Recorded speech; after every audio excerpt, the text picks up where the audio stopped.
Great stuff. So today is going to be all about sleep. And thank you, Leanne, for pointing out that there was a problem with the email, because a couple of other people then emailed me back to say, no, I hadn't got it either. So there was an email to watch for today, but I'm going to assume that none or few of you have watched it because of the problem with the email.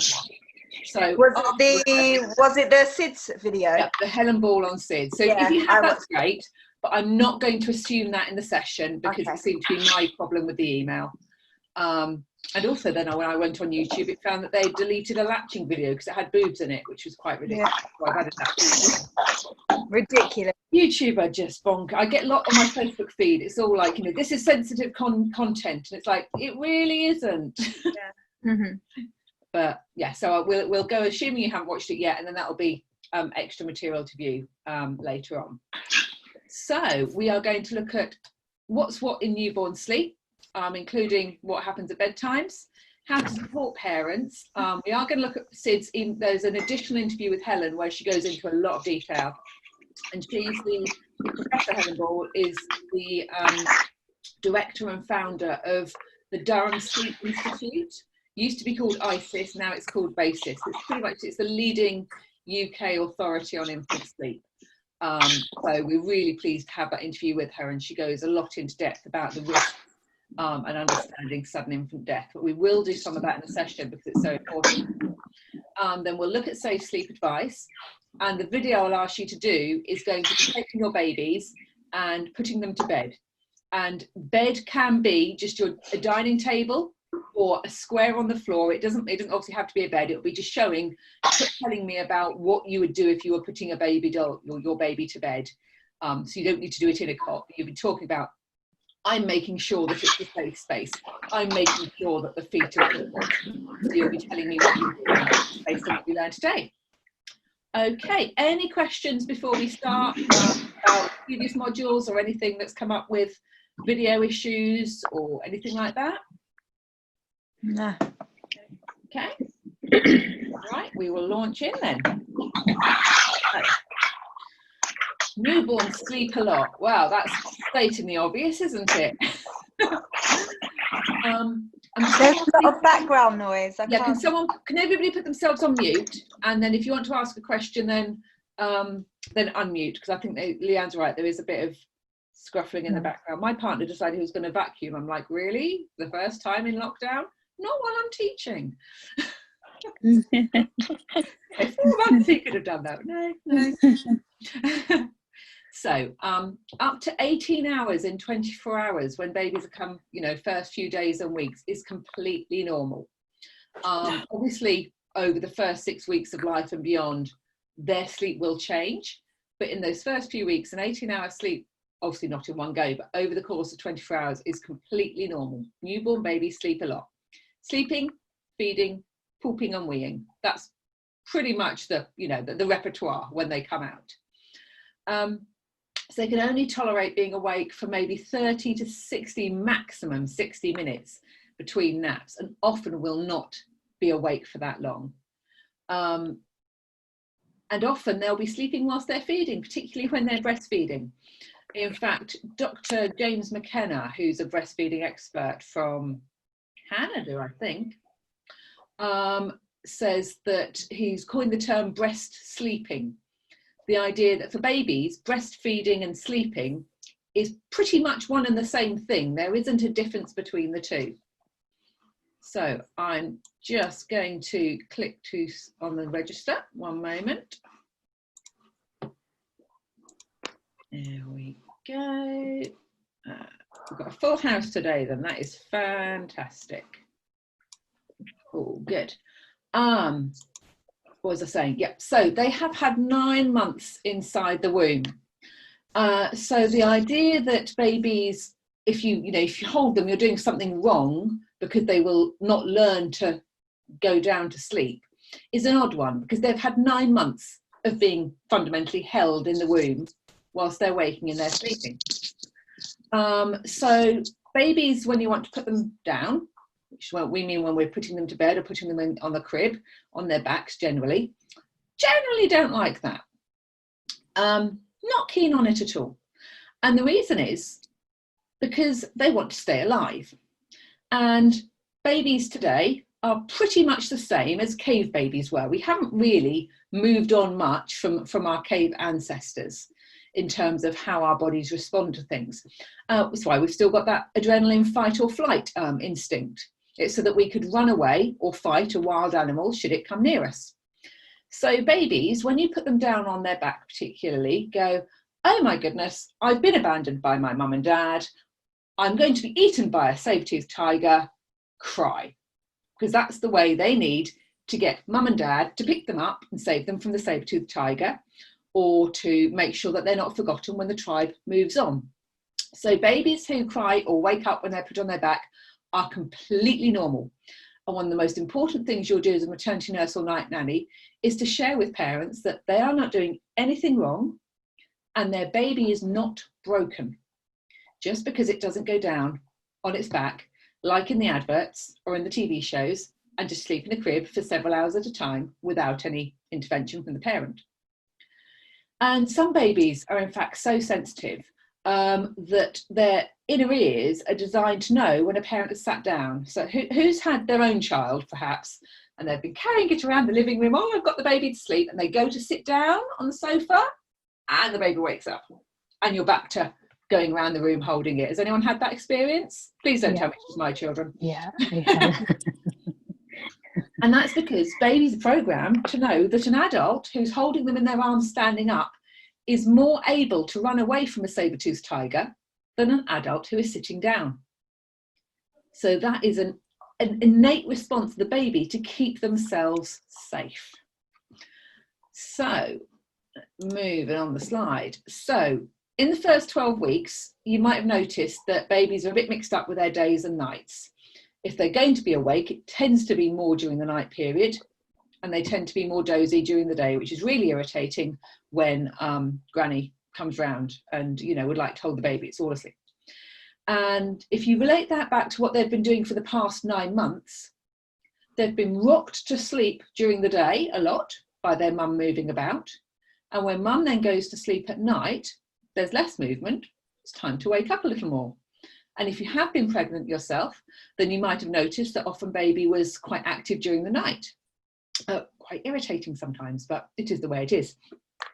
When they then come out, amazingly, they have not changed. They are still the same baby that was in the uterus a day ago, a week ago. They are the same. What's changed is everything around them. And so they don't know that we all want to sleep at night and be awake during the day. Over the first 12 weeks of life, that will develop. And that's called our circadian rhythm. The idea that we're awake more during the day and asleep more during the night is basically based on our circadian rhythm. And you'll know that that can get messed up because if anyone's had a long haul flight at all, gone on holiday for somewhere amazing, when you get there, obviously the time zone's changed. Has your body, or do you want to sleep at old, UK times and you want to eat at UK times? That's because your circadian rhythm is set to the UK, not to wherever you've gone on holiday. And it's pretty much the same for babies, that when they come out, we need them to set their circadian rhythms. And the development of the hormones that do that takes around the first 12 weeks of life. So they actually need to adjust to that. So they wake up a lot at night, which is kind of irritating for parents, but it does some really, really important things for babies. It allows them to feed more. And if we remember that the physiological norm, what babies are expecting is breast milk. Yeah. And mums make the most breast milk at what time of day? Anyone want to come off mute and tell me?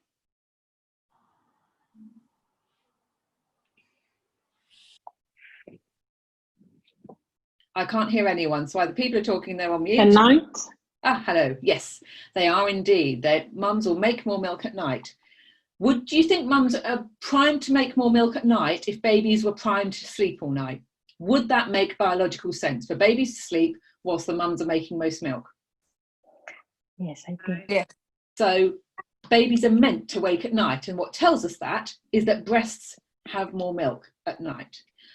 So it feeds them, and every time it's feeding them, it is helping them grow, helping their brains grow. And they do a lot of growing at night. And the other thing it's doing is waking them up frequently is a preventative measure from sudden infant death. So babies rousing or waking up is a good thing, because when they wake up, they can reset their heart rate, they can reset their breathing by proximity to the mum, because we know that if she holds her baby here, it will help the baby's heart rate and breathing to establish and regulate. So when babies wake frequently at night, it's basically giving them the best possible chance of staying alive. When babies sleep for very long periods at night, if they were a baby that had some underlying issues, it may be that they wouldn't then rouse, they wouldn't then wake from that. And that's when we get sudden infant death. And Helen goes into that much more detail in her talk. So waking at night frequently keeps babies safe and it keeps babies fed. So between about the first and the third month, babies can stay asleep for somewhere about maybe 40 to 50 minutes. Might be less, might be a bit more, because all of them are different. But their sleep cycle is very different to ours. It's not that they go quite quickly into a deep sleep and then come out the other end. They stay in that REM sleep, the very light sleep, for most of the time they're asleep. And again, that's a protective measure for being a baby, but it doesn't help mums and dads to put babies down, because babies do not want to be put down. They're not built to be put down. So their sleep patterns are such so that when you put them down, they're like, not happy with this, I will wake up again. So re-establishing to parents that they have done nothing wrong, that their baby is completely normal and it's a biological need to keep themselves safe, will really reassure parents that, you know, that then their baby not being the same as on the advert isn't a problem. This is what babies were meant to do. And that can help a lot with dealing with that waking, because it's super tough and super difficult for parents to deal with. And when you're going in at night, you'll also find it jolly difficult. But understanding it's normal can really help with that. So babies are programmed to sleep on or next to their mum. And we know that because they're born not being able to cling and not being able to walk away. So the only way for a baby to be kept safe is to be here. So we can expect that that's what they're going to expect in time to sleep.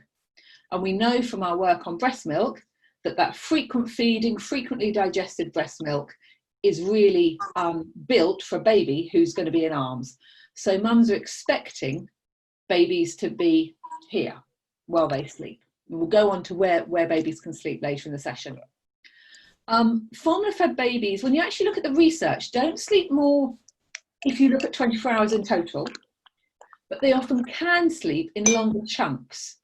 And that is because the formula milk takes longer to digest, so sits in their stomach longer, so they can have longer chunks. But if you actually look at sleep overall, they don't tend to sleep longer over 24 hours.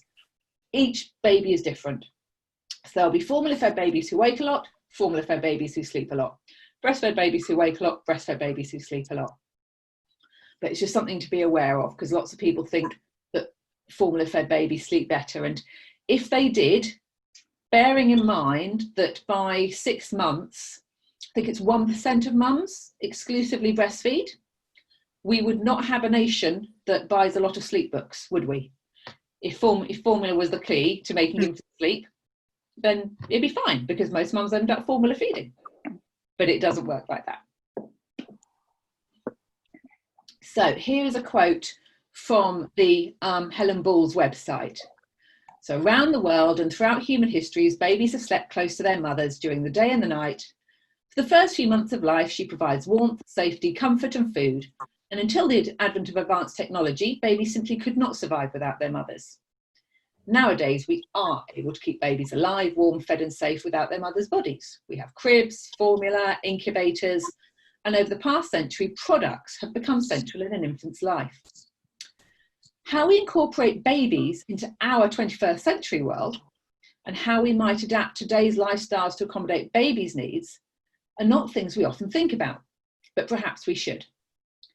Where we expect, enable and encourage babies to sleep is one of the issues. What a baby biologically expects and what today's environment provides can often be far apart. Finding the right path through all the potential risks and hazards for babies in today's environment can seem like picking a way through a minefield. Even when you have thought ahead and planned carefully to avoid the known risks, how do you cope with a baby who suddenly won't or can't sleep in the proper place at the proper time in the approved way? And the question that they raise, and this is a brilliant question for maternity nurses to consider, is how can you make the other options as safe as possible? Nothing in life is completely safe, but how can you make things as safe as possible? How can you prevent yourself or the parents from doing something dangerous? What are the least risky next options? And it reminds us that the answers to these questions are not the same for all families. Okay, so here we've got a slide with sleep expectations on, what babies expect, what Western societies expect, and then about the research. And I'm going to pop you into a couple of groups, and your activity is going to be to discuss where the expectations between what babies are born thinking, what society expects, and what research shows do not match up. So we're focusing on where they don't match up today. Okay, let me grab some breakout rooms.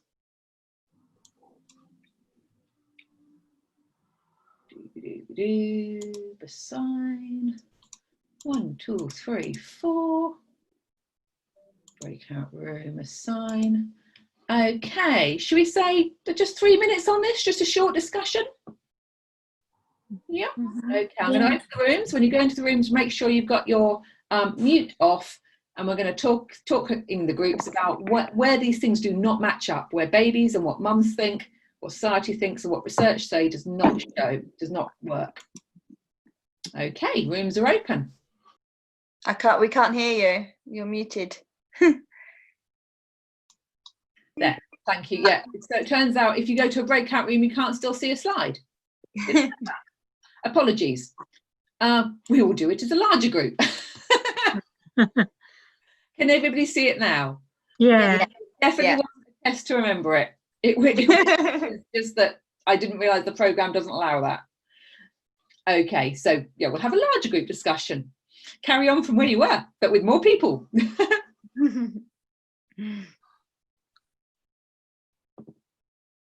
So obviously it says that the Western society expect predictable naps, but obviously when you're a newborn, it's not always on time of when they need feeding, and it's not predictable. So that's expectations that don't match up. And quick progression towards independent sleep. Is it? Yeah, quick. That's what society expects. Where does that match up with what we know about babies? No.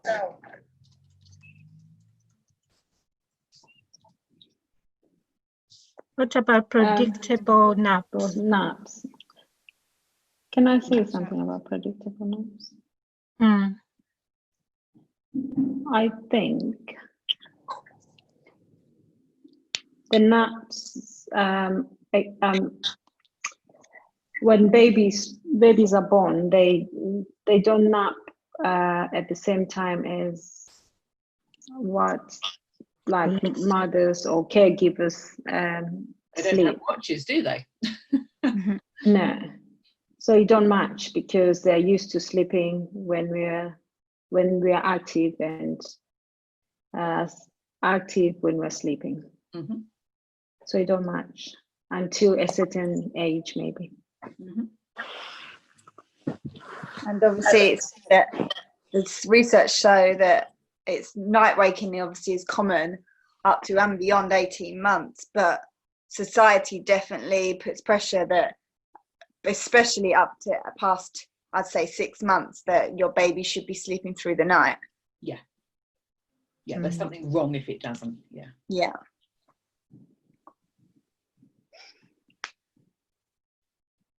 Any other thoughts? What about the rocked and moved? That's what babies expect. That's what they've been used to in the womb. Is that generally thought to be a good thing? No. Get our babies to sleep? No. Because they think that they rely on you then. to sleep. Yeah, there's this dreadful idea that a baby might rely on a human adult to get to sleep. The same is done for 9 months. And because it's a tiny thing that can't move or change its own nappy or ask for a drink on its own. But apparently it's a bad thing to be reliant on adults. Yeah. Can I just ask? Oh, sure. Babies, well, research say that babies should sleep on their back, but we have to force them to sleep on their back, don't we? Because they tend to roll over. Babies are not born wanting to sleep on their back, and we're actually going to go into why that came about in a later slide. But absolutely true. Sleeping on your back is the safest place for a baby to be, but it's not the normal space, which is why before about 1990, for the other hundreds and hundreds and thousands of years, babies were put to sleep on their tummies because they sleep longer like that. Longer, yeah. Like that.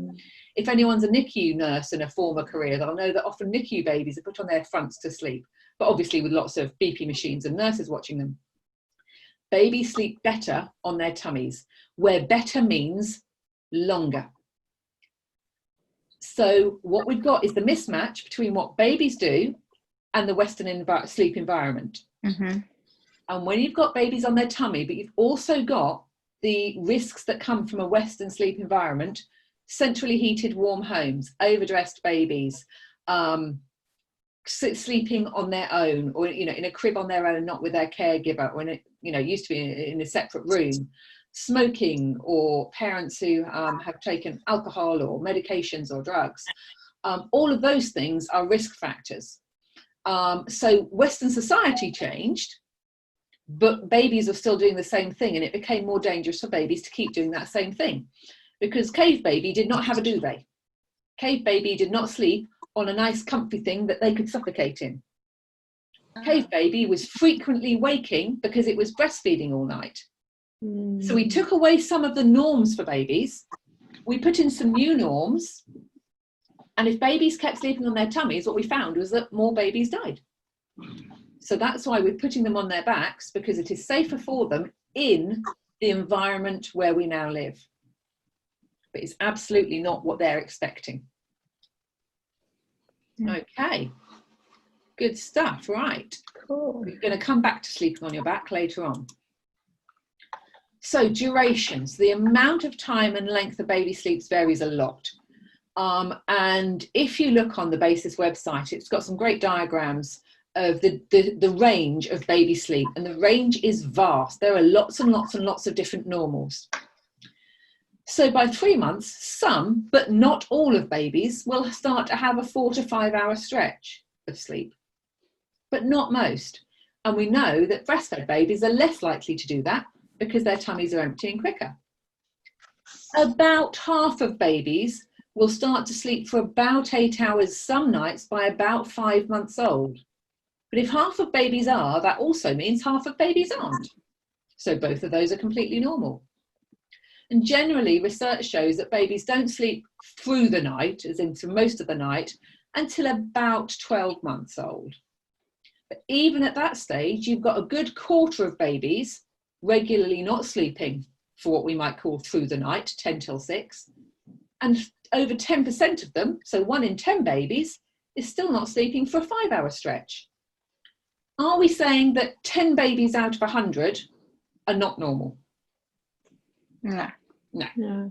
Not normal in terms of physiological differences. It's kind of the 1 in 100, 1 in 1,000. That's where we get to not normal. So 10 babies in 100 not sleeping for 5 hour stretches at one means that that's a completely normal thing for babies to still be doing. But society does not tell us that. Society tells us that you failed as a parent if your baby is not sleeping through. And going back to that BASIS website, it says, and this is a quote, encouraging young babies, especially those that are less than 6 months old, particularly that age group that we're going to be dealing with, to sleep longer or more deeply than is normal for their stage of development may put them at increased risk of SIDS. Unusually deep sleep, which from a vulnerable baby cannot easily arouse, is thought to be associated with SIDS. And we don't know which of those babies are vulnerable. Some babies we do, they started off life in NICU, or they have a low birth weight, or they were preterm. But many babies, we do not know what their underlying vulnerabilities are. Who's heard of newspaper stories of 10 or 12-year-olds who were discovered with a heart murmur, who had, you've seen the headlines, keen sportsman, running every day, dropped dead at age 21. He was the healthiest boy, undiagnosed heart problem. So we don't know which of those babies that we're looking after is going to have one of these underlying health vulnerabilities. It also seems, they say, that success in sleep training, which means babies sleeping or sleeping through, will result in babies being left alone to sleep. And indeed, being left alone to, quote, settle is a central aspect of many sleep training techniques, and we'll look at some of those later. Again, research has shown that babies who sleep alone are at an increased risk of SIDS compared to those who sleep in the same room as a parent, including for naps. And then that's the link that you'll be able to look at if you'd like to look more, but we're going to go further along in this session, a little bit more into those risks and strategies to avoid. So, supporting sleep, what are we going to do about it? Do they sleep well is one of the top 2 most irritating questions I've said that a parent can be asked. Narrowly picked by, are they good? It's 3 months old. No, he just robbed a bank. Of course a baby is good. And that, does he sleep well, or does she sleep well, shows what new parents are expected to be judged by. You are judged on if your baby feeds well and if they sleep well. And sleep well, as we've just found out, might mean sleeping in a more unsafe manner. Some babies, just going to say, some babies, even they're breastfed, parents aren't smoking, yada yada, they will just sleep longer periods really quite soon in their lives. If they're doing it of their own accord, it's not a cause for worry. It's not an increased risk if the baby is doing it. The increased risk comes where adult carers are doing things to help them to sleep a lot longer in that first 6 months. But if you have a child, or if you've looked after a child who at 8 weeks was sleeping 8 hours, and they just were, that you weren't doing anything, the baby just did, do not worry. That's just normal for that baby. So most babies can fall asleep very easily. I have probably one of the most asked questions I have on my helplines is babies refusing to sleep. Baby will not fall asleep. And what parents actually mean by that is baby won't fall asleep in their cot on their back like I want them to. And if you ask questions, if baby falls asleep absolutely fine here or here, that's not a baby with a sleep pathology. That's not a baby who can't fall asleep. I often hear parents saying, my baby is fighting sleep, as if they're in a battle with their baby. Baby isn't fighting sleep. Baby is telling you that they don't want to be put down, because we know that being put down for a baby is not what they come out expecting. So they're telling you that that's not what they want, but it's not fighting sleep. There's a difference between baby not wanting to sleep and a baby not wanting to sleep where the parent wants. So it might be a lovely crib or a Moses basket, or parents buy cots that they won't use for 6 months. They're very lovely. They want and expect their baby to sleep in it. But babies are unlikely to do that. And if they do, they're unlikely to do it for very long periods of time at the time that you were wanting. So most babies will sleep very well indeed, here, or if they're on a boob. Obviously, that doesn't align with how we live our lives, does it? We don't live in a society where we have mothers off for a couple of years with no work responsibilities, lots of other family and friends to help with other children, where they can just boob and sleep. We don't live in a society like that. So we have to help by aligning both the parents' wishes and what baby's expecting. So the first tip to help parents to sleep is to help them to understand normal baby behaviours. So all of that we were talking about earlier about the baby isn't broken. This is what normal babies expect, and to help parents to understand that their baby is absolutely fine. It's society that changed, not the baby. The second tip is to read the baby, not the books.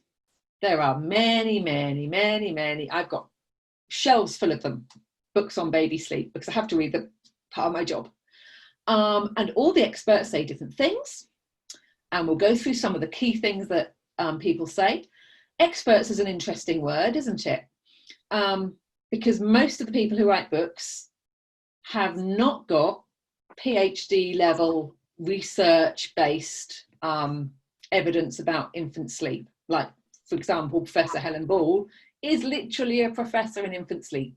What she does as her day job is wire up babies to monitors whilst they sleep overnight in their lab and study them. That's what I would call an expert. But the people who write the books are people who have been working with babies for some time and have decided that, you know, they're going to write a book. It doesn't necessarily mean that they know anything about infant sleep apart from what they've learned themselves. I know it's very valuable what you learn yourself. If your learning is from 60 or 100 babies doing things your way, can that really be extrapolated to the whole population who parent in very different ways? So beware who your expert is. So there are widely varying books around. Sarah Ockwell Smith at the attachment end of the spectrum, Pinky at the attachment end of the spectrum, with breastfeeding, co-sleeping until they're much older, doing what your baby wants all the time. Other end of the schedule, you've got Gina Ford, who's well known for very strict baby routines, Ferber, who is Cry It Out. And so you've got a huge range of experts for parents to choose, and quite often who they choose to read is who their friends recommended. But none of those experts have ever met the baby that the parents had.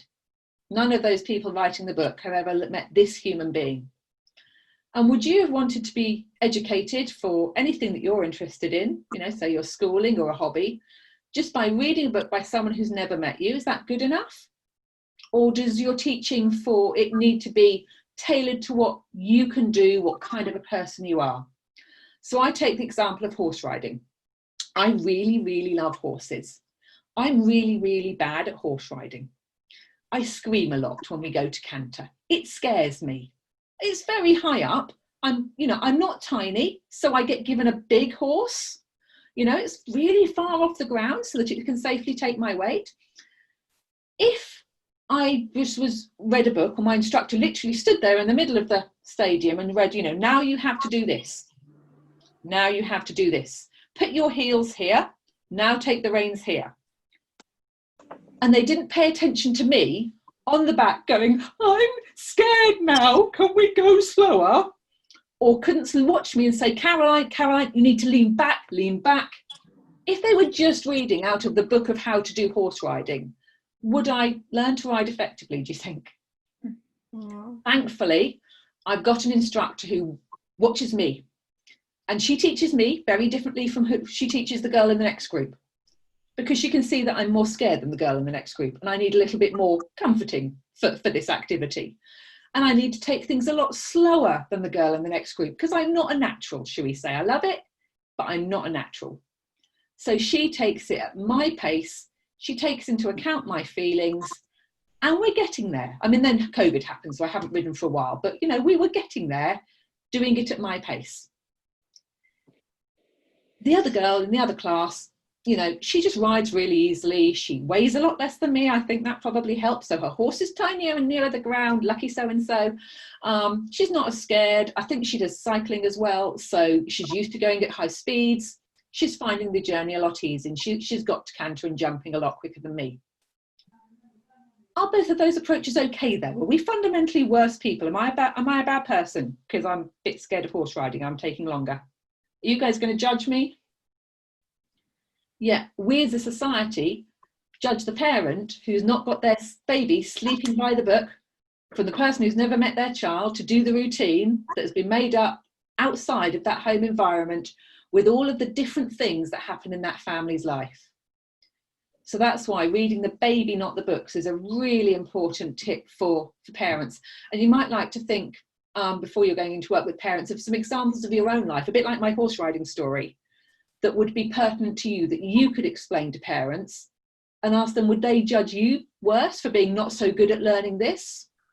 and then you can extrapolate it onto their baby. So using stories can be a really good thing to do with parents.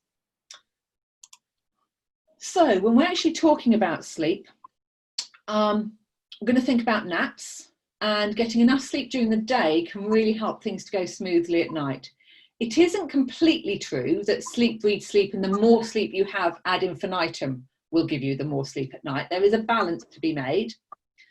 But generally, having frequent naps during the day for young babies will mean that they're not getting overtired and they will sleep better at night.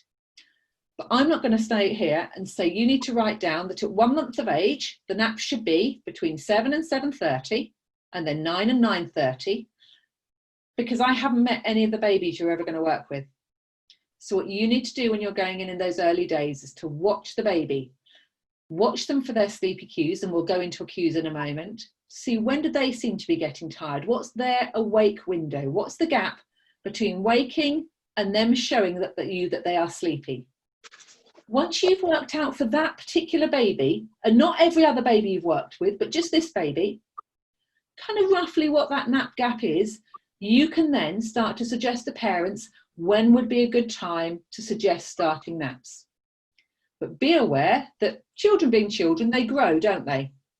So what you were doing at month 2 may not be what you need to do at month 3 or month 4. So if you've got a good thing going, don't be afraid to change it if the baby is showing you that they need changes to occur. Generally, we'd expect babies in the first few months of life to be having 4 to 6 naps a day. So they're going to be spending quite a lot of their day asleep. And it's only around about 6 months that most babies, not all, but most, will be moving to around 3 naps a day. So if you think about that, going from sleeping 18 hours out of 24 when they're newborn, to 6 months, most babies needing about 3 naps a day, your babies will be going on different journeys through that 6 months. So read the baby, and you can help them once you know that nap gap for that baby at that age that they are, to try and get some good napping in during the day. So the first thing you do when you're working with the baby is you watch and you listen. You don't come in and say they need to sleep now. You go in and you watch and you listen. What I've said there is help guiding you towards a flexible daily rhythm. So I'm not using the word routine, and that's because a routine or a schedule seems to imply to me that there are some times where you do things, and if you don't hit those times, then someone's gone wrong or something's gone wrong. And of course, every day is different with a baby. Sometimes you'll have to go and support mum taking the baby to the doctors. Sometimes meals are a little later. So having a rhythm to the day feels more doable than a routine to me. And also it's taking account that babies will change each day. Who sometimes has a lion on a Saturday or a Sunday morning? Anyone lion fans? Yeah. Does that completely ruin your sleep for the rest of the week? If you have a lion on a Sunday, are you absolutely, that's it, no? Because you're human beings and you're flexible. So just because baby has a day where they have a bit more sleep or the timings are a bit different, does not mean that it's ruined. It just means that you've been flexible for that day. So I said earlier we'd talk about cues to sleep. So cues are what baby is going to think, oh, sleep is coming because. So in the womb, they were used to being moved and that helped them to sleep. They were used to noises in the womb. It's quite shh, shh, shh kind of a noise as you've got the blood flowing around. Obviously, they're going to be well fed in the womb because the nutrition is coming through the umbilical cord all of the time. They're not having to worry about pooping or weeing. They're not sat in a nappy in the womb. So when they come out, we have to think, well, what is it that's going to help them to fall asleep? And of course, the most reliable way of getting a baby to sleep is breastfeeding. And one of the reasons is because it is full of some lovely hormones, tryptophan, which helps babies and mums to fall asleep. And most sleep training programs will say the first thing you have to do is get rid of feeding to sleep. And it's important that the parent ask the question why, because it's actually the most reliable way of going to sleep for a baby. And we'll come on to some of the reasons later on, but there is nothing fundamentally wrong with feeding to sleep unless a parent decides it's not how they want to get their baby to sleep. But when we're dealing as maternity nurses and night nannies with small babies, 1 to 3 or 4 months old, it's generally inappropriate to change that relationship between feeding and sleep. We might, if a parent wants to do that later on, but in the first 3 or 4 months of life, feeding to sleep is so completely normal that taking that away is actually destroying the baby's rhythm for what they're expecting in their day. But what you can do in the first few months of life is to help layer up other comforts so that if or when a parent decides that they would like to start to put a gap between feeding to sleep, those comforts are already in place. So we can sing the baby's lullabies. We can use soft white pink noise. And some of those white noise generators are super loud. We do not want to have loud things near babies, near their ears. They can have some damage done to their inner ears from that. But we can have some white noise on or some shushing noise. We can pat baby or stroke baby. We can shush them. That shh, shh, shh is a sound we use to tell people to shh for a reason. It sounds like the noises inside the body, inside the womb, that blood rushing through the vessels. Sorry, can I ask one question? Please. What about those music some parents put, like water music, like music but sound like water? Or yeah, absolutely. Those sounds often have quite a white noise element to them. Often, if you're technical about it, the water sounds tend to be pink noise, but that technicality for the moment doesn't matter. So if it's a repetitive noise that's on quite low, ocean sounds, that sort of thing, forest sounds, absolutely fine. Okay. The one I like the best, and this is not the baby likes the best, this is I like the best. So be clear that this does not work for every baby. This is my first go-to to try, but it doesn't mean that it's the one only should be used. That this is just what I find is something that makes me calm, and actually a lot of making me calm helps make the baby calm. Right, let me turn it up.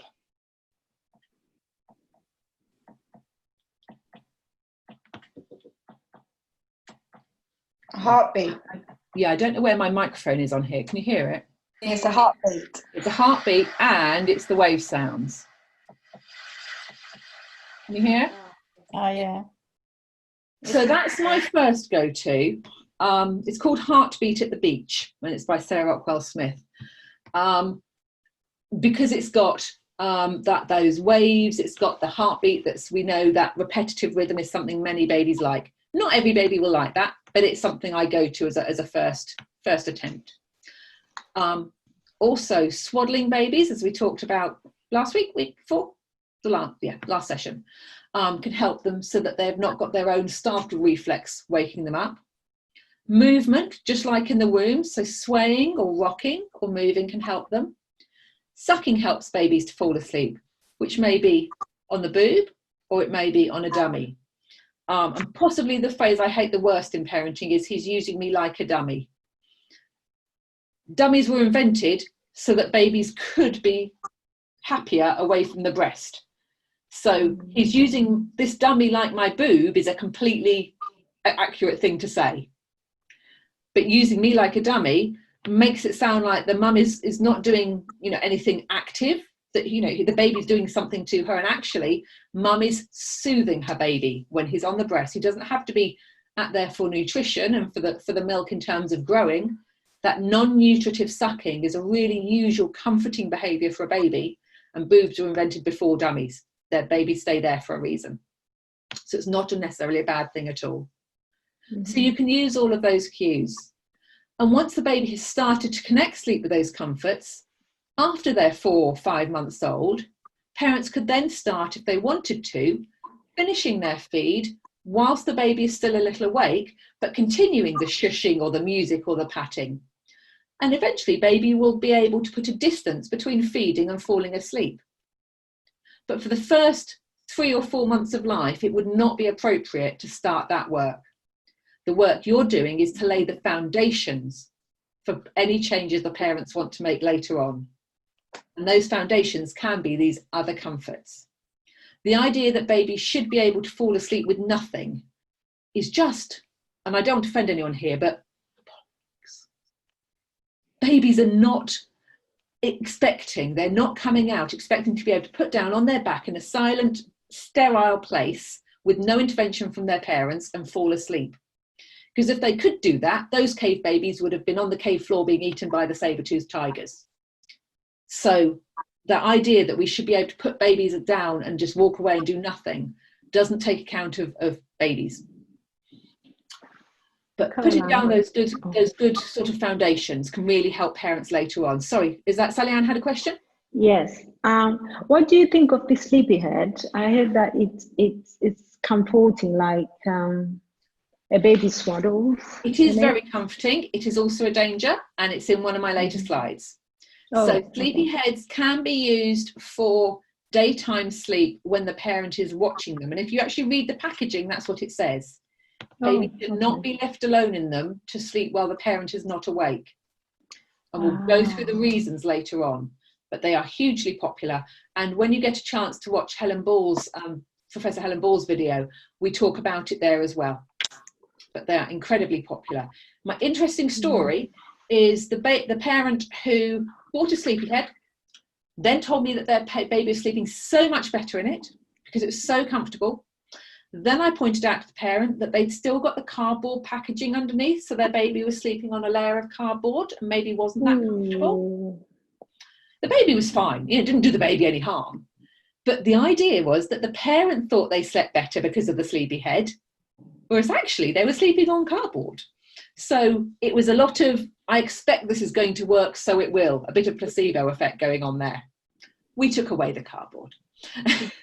So the video, the video with Helen, when you use the word nests and cocoons, that's what you mean by the sleepyhead. Yes. In the video, I did not want to name a brand. Oh yeah, of because course, I could, if you one of you shared it, which you're not allowed to share it, but if you chose to, I could get sued by sleepyhead people. Yeah. Okay. I just haven't got the money to be sued.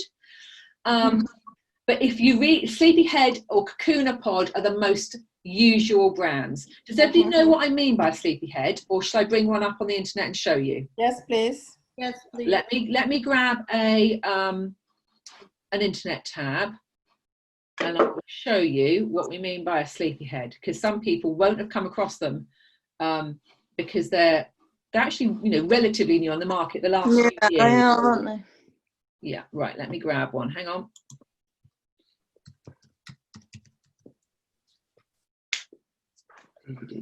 Images. We've got one later in the PowerPoint, but let me take this up. Okay, new share.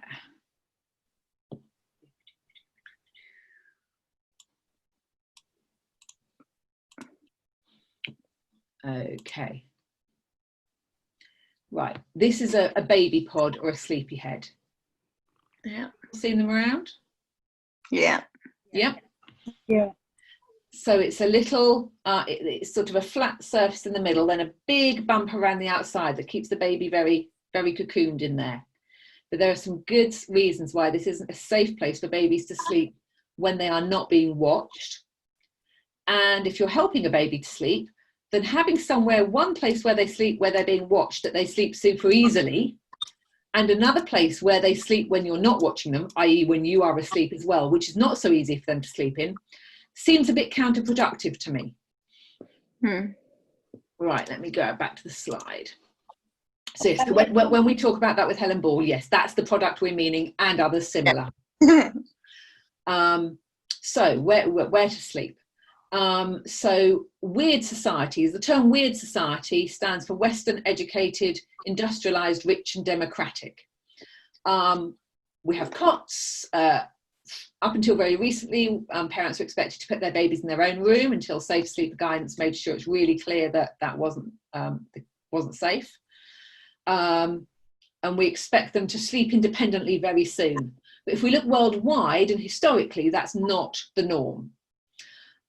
So bed sharing, and there are some safe sleep guidance around that we'll go into shortly, can be the norm. It is the norm for most breastfeeding mums, and actually is the norm for many parents, full stop. We think about 50% of babies will have bed shared with their parent, planned or unplanned, in the first 3 months of life. So in the last year, the Lullaby Trust, which is one of the chief charities in the UK to do with safe sleep, along with BASIS, Helen Ball's institute, produced some safer sleeping guidance for bed sharing, which we'll go through. So bed sharing is an option. Sidecar cribs, which is where the cot is attached to the side of the parental bed, that's an option. Moses baskets that you can move around the house are an option. Normal cots are an option. Sleeping in a sling when the parent's awake is an option. Sleeping in a baby swing or sleeping in a car seat, unless you are traveling at the time, is not a good option because babies aren't flat, so it's not very good for their development. So we do want babies to either be flat when they're sleeping or on the parent when they're sleeping, when the parent is awake. So for example, in a sling walking around the house.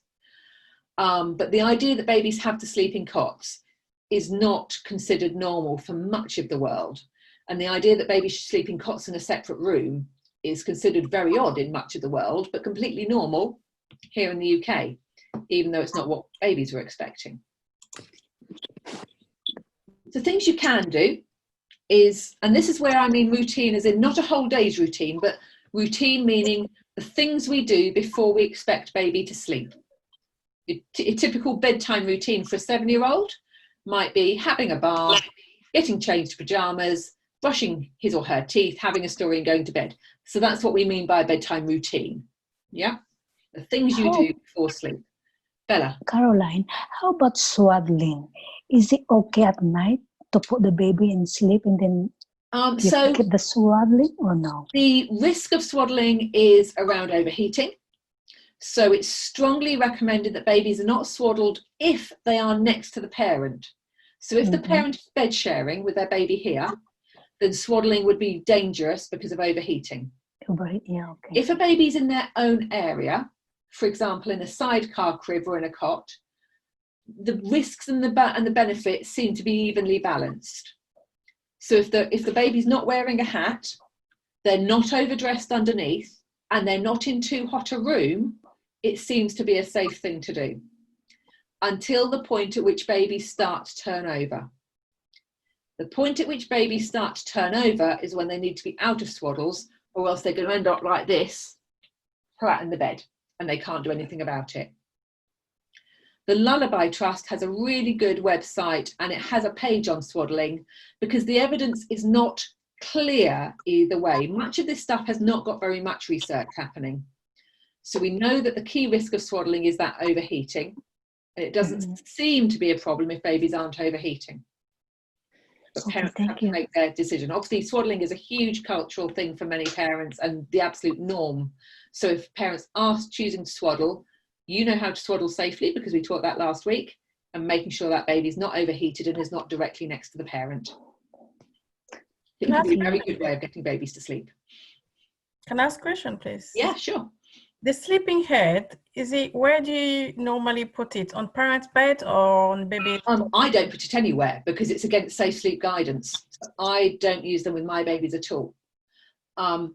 The only way, what it says on the instructions is it's only suitable for daytime sleep where the parent is watching. So that would be on the floor in front of them in the living room or inside a large cot whilst they are watching. But it isn't a safe space for them to sleep in overnight or while the parent is sleeping. No nighttime. Why? I will go into that in about 2 slides' time. Okay. Is that okay? Okay, thank you. No worries. So when I was talking about bedtime routines, I'm meaning the things that we do before bed. We know that keeping a predictable routine, i.e. the things you do before bed, will help babies and us to get to sleep, because it helps cue our bodies into, oh, this is what happens and now my body falls asleep. So who here has to read before they fall asleep? Yeah? Who here, if they read before they fell asleep, it would stop them because there'd be too much thinking about the book? No. Anyone have a calming ritual before sleep? They put on their diffuser. Yeah? Anyone would hate to have smells in their room before sleep because it would make them alert, or would make them feel sick. Mm-hmm. Anyone listen to audiobooks before they fall asleep, or the radio? The music. I'm an audio person. Just put the music. Music.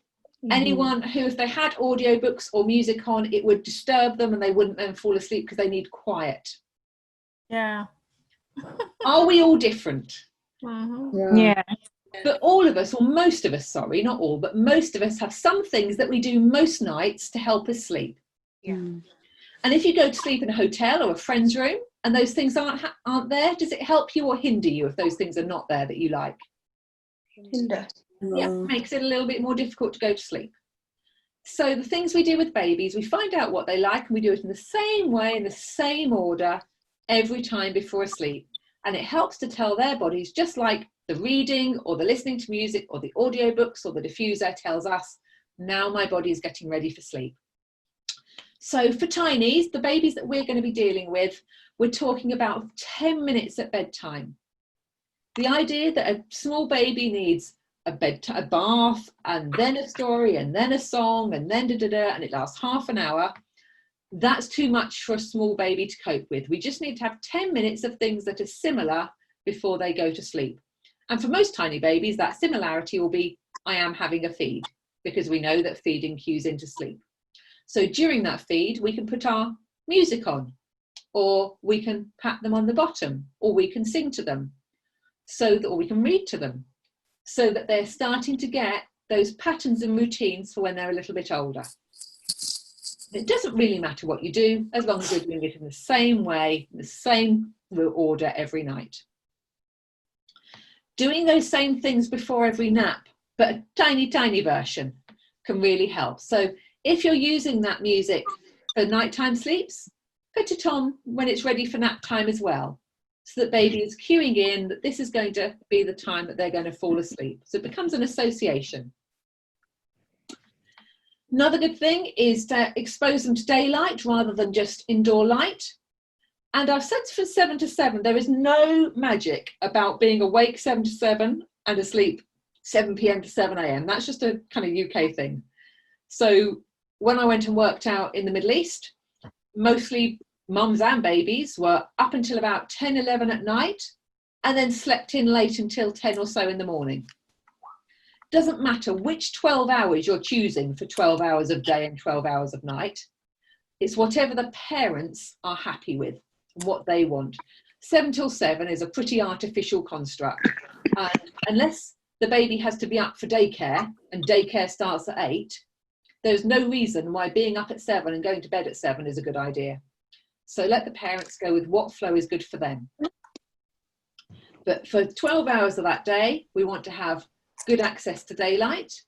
And then when it's ready for bed, we do want to have no screens on. Even around a tiny baby, we want to have no screens, because that blue light, it seems, can disturb some of their melatonin production. And we want to have a quieter, calmer time before they're going to go to bed, so that everybody's chilled out and they've got time to get ready to say, this is my sleep time now. Getting outdoors every day that you can, it's really good to help set that circadian rhythm for adults and for children. So if you are going on holiday long haul, I'd suggest to you that when you have a sleep, when you get up, go outside into the beautiful sunshine on holiday, because that's what will set your circadian rhythm the fastest, and to your new time zone is the daylight. So for babies, let's have them outside for some of the day to help make sure that we're doing the most we can to set their circadian rhythm. And we'll have daytime being light and bright and busy. We don't have silence for naps during the day. Babies will learn that we can have the Hoover on, we can have the dog barking. It's not a big deal. But then nighttime is quieter and darker. Doesn't have to be a blackout for most babies. Some are very light sensitive, but just quieter and darker is something to aim for. Any questions on that? Loo break if anyone needs it. Or should we continue through? Do you think that there is some truth in, like, so for example, my cousin had a baby just before the lockdown, and she's now struggling because her little girl doesn't enjoy the buggy because she wasn't getting out a lot. And do you think there's truth in that? Because obviously she was at home a lot. Yeah, it won't be about the daylight or the outside. Yeah. It's that being put in a buggy is a new thing for her. Yeah. And why would she want that when she spent 12 weeks like that? So so absolutely, it's not about the buggy is any problem. It's that she hasn't been accustomed to it, and what baby wants is not to be in a buggy, to be here. So so little and often time in that buggy. So we're going to go in, hey, good girl, and take her out again. Yeah. And half a minute, hey, good girl, take her out again, and working up like that. Okay, bedtime and naps. So holding and cuddling the baby is completely normal for tiny people, being responsive to their physical and emotional needs. We're going to think about their awake intervals. So under an hour, generally 30 to 60 minutes in a newborn, could be up to 1.5 hours by about 3 months. We're going to look for your baby's early tired cues. And babies often have these, but each baby will show them in a different way. So yawning, that's pretty obvious, isn't it, as a tired cue. Turning the face away is probably the most underused tired cue in little children, and it's probably the most accurate. So what I mean, and I'll try and do this into the camera, is I'm looking at you and I'm talking to you and mummy's talking to me, and then you know that bit where the baby just looks past and kind of stares over there. That is a tired cue. It means, please, can I stop now? That interaction is too much. Starting to wave their arms and legs. They've had their alert phase where they're looking at you. They're kind of, well, then they can look away, start to move their arms and legs, start to fuss. We're getting tired. Going quiet, getting tired. The late cues. So if we haven't responded then and been helping that baby to start to go to sleep, might have that arching of the back, rubbing the eyes, rubbing the face, pulling the ears. Crying is a late tired cue, like it's a late feeding cue. They might pull up their knees, they might not want to be put down, they might be comfort feeding, i.e. they might be feeding even though they've had a lot of milk in, they still want to be doing something. So those are the late sleep cues. But for each baby, you'll have to watch them to see which ones they show or if they've got any others. And if it always seems that you're getting to those late tired cues, if in doubt, decrease the awake time before you're going to be trying to help them to get to sleep. It's probably that you're extending it too long, so we'll go the other way and make it shorter. Any questions about supporting sleep in those ways? No. Mm-hmm. So what we're going to go on to now is some sleep training approaches. So this is not what I suggest you should be doing. This is not what we at Mantle think is good for babies. But it's really important to be aware what people do and suggest with babies, because parents will want to talk to you about this. So not many practitioners use cry it out now. Cry it out means putting a baby in a room and leaving it until it eventually stops. Sometimes that will be very strictly timed checks, but no comfort. Check after 5 minutes, check after 15 minutes, check after an hour. Day 2, check after 15 minutes, check after half an hour. Day 3, check after half an hour. Day 4, don't do any checks. That would be cry it out. The baby just is left to cry on a room in its own until it stops crying. Eventually they'll wear themselves out or be sick. For one, we know that being in the same room as a baby who's falling asleep is a really important way of stopping them dying.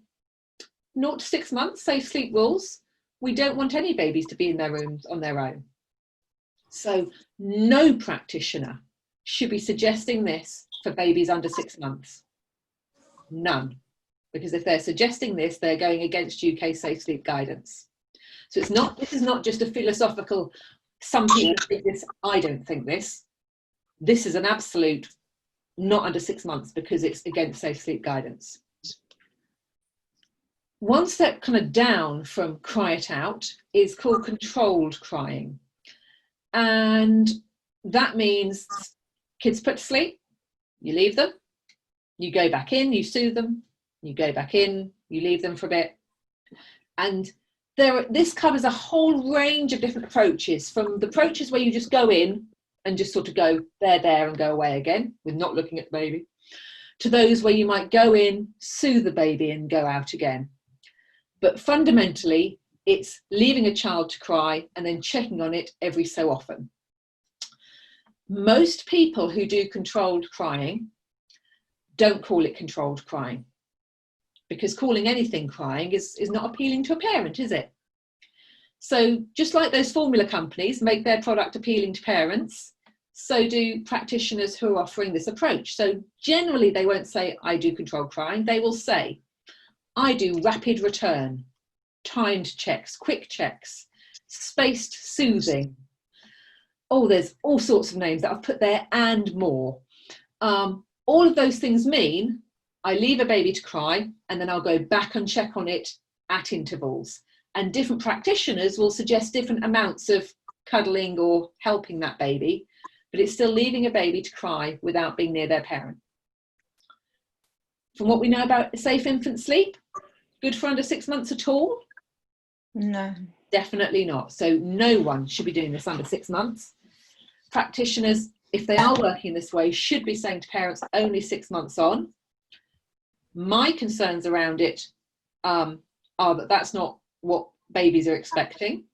When babies cry, they're telling us something and we need to respond to them and to find out what it is they want to tell us. And we know that every time you respond to a baby, you're building their synaptic pathways, the pathways in their brain. Every single time you respond to a baby positively, you are building those.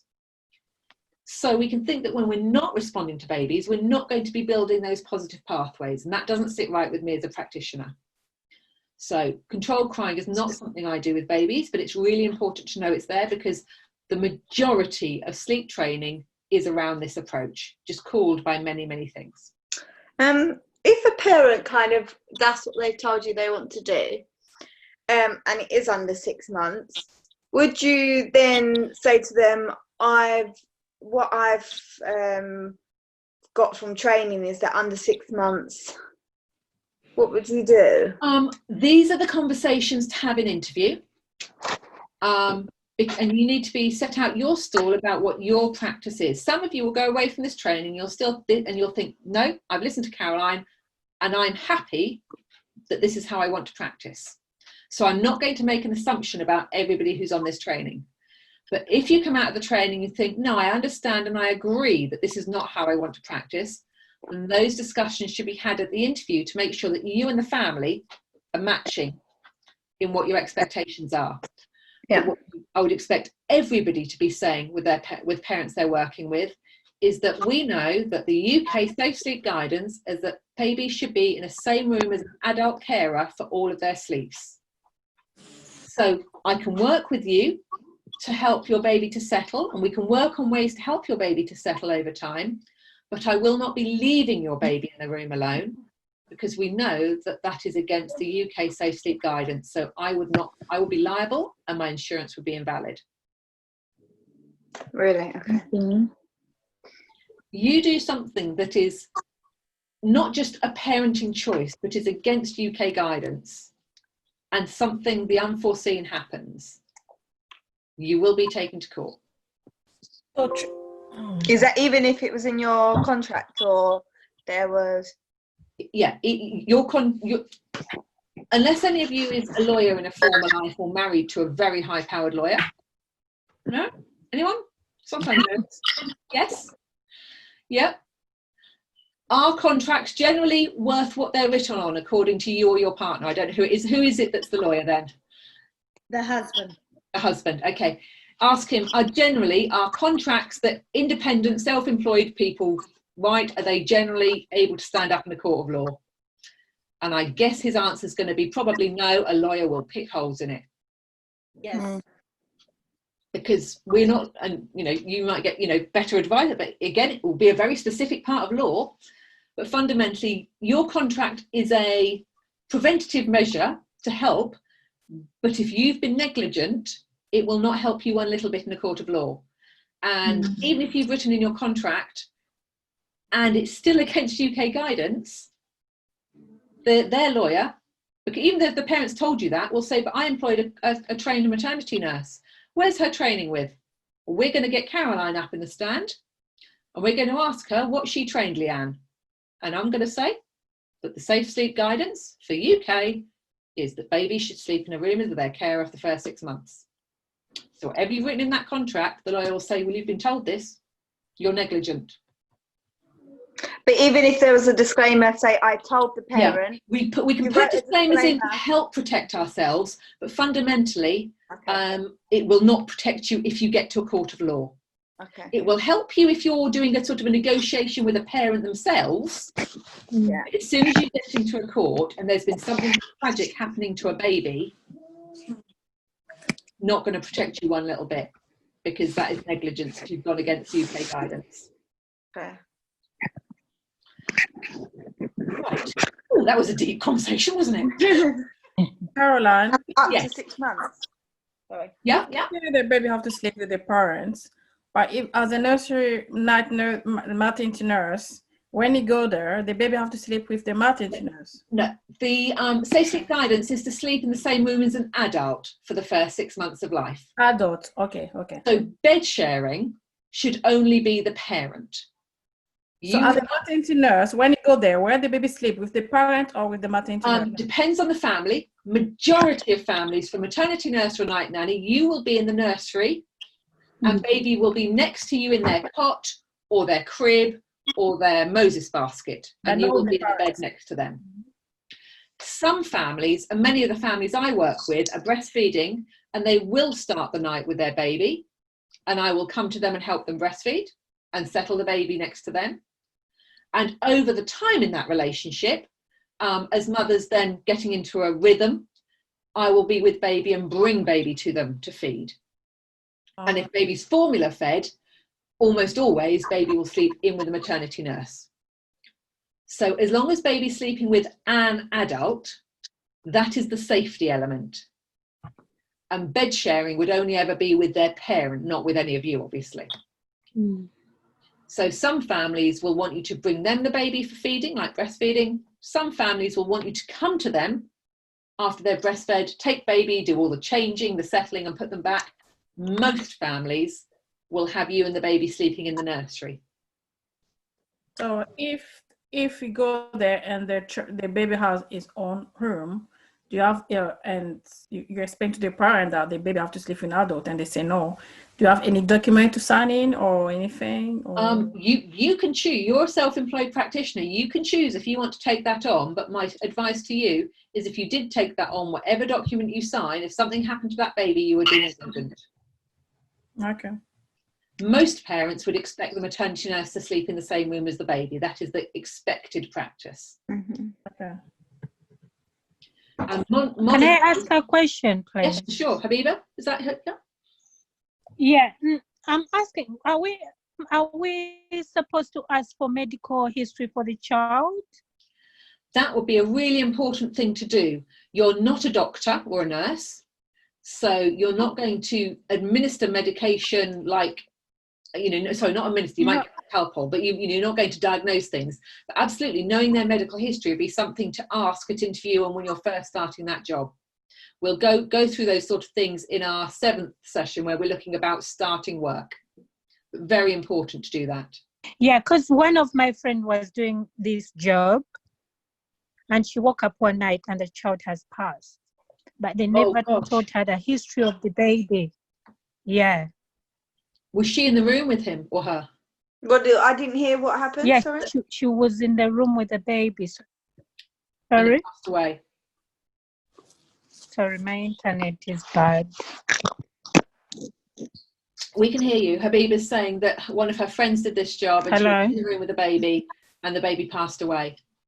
And then you were saying that your friend then asked about the medical history and what was found out.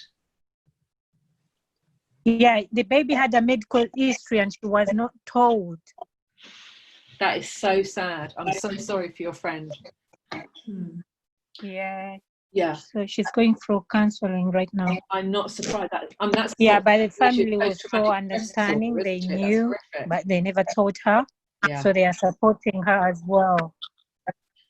And when you look at the interview with Helen, when we talk about those babies who die in the night unexpectedly, the majority of them have some underlying condition, and sometimes it will be known.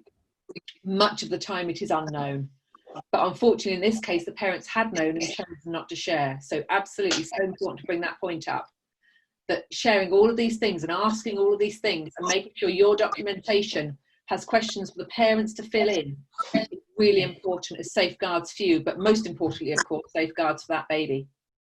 Because it might have been that actually if that baby has some significant medical issues, what they needed to employ was a waking night nurse.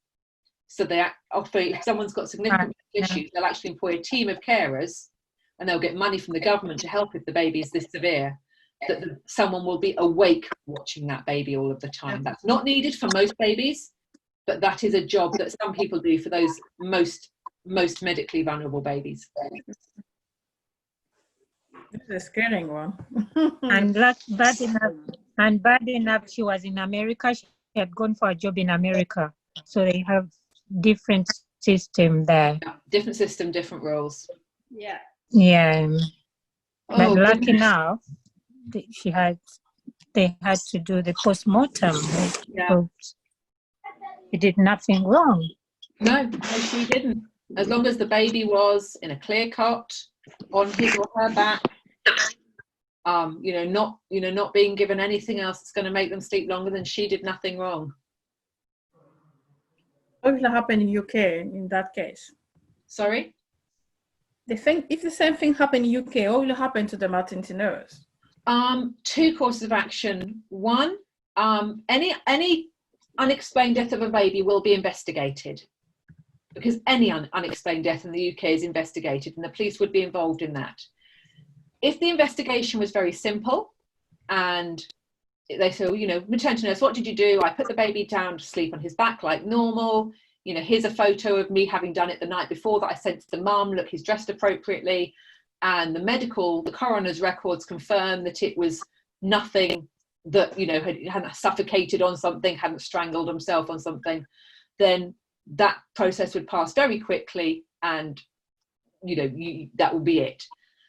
If that process found out there was something that you did that was not right, for example, you'd put baby to sleep on their front, or if the parents decided that they wanted to sue, because sometimes people who are grieving need someone to take it out on, and it would be really, it's not nice, but it'd be really understandable if you've lost your baby to go, it's her fault.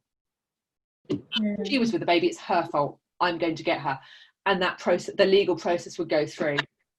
And again, your lawyers would need to prove that you had appropriate training.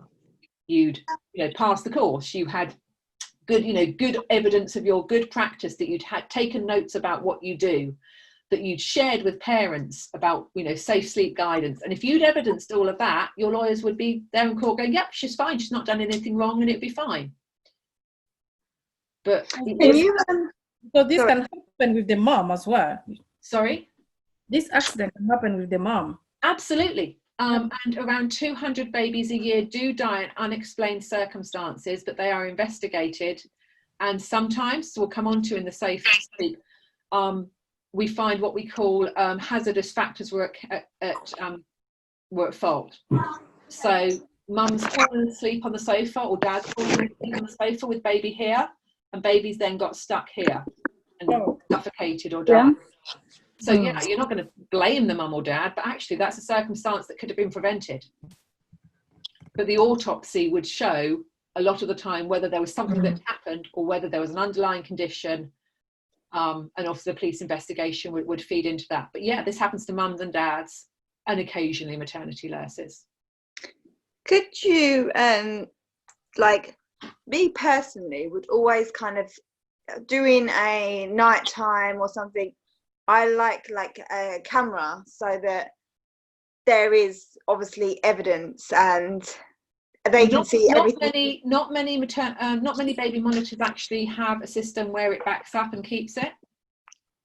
Oh, really? Yeah, just because you have a baby monitor on, generally baby monitors are there so that you or the parent could view the baby, but not many of them have a recording facility which then keeps the that's true.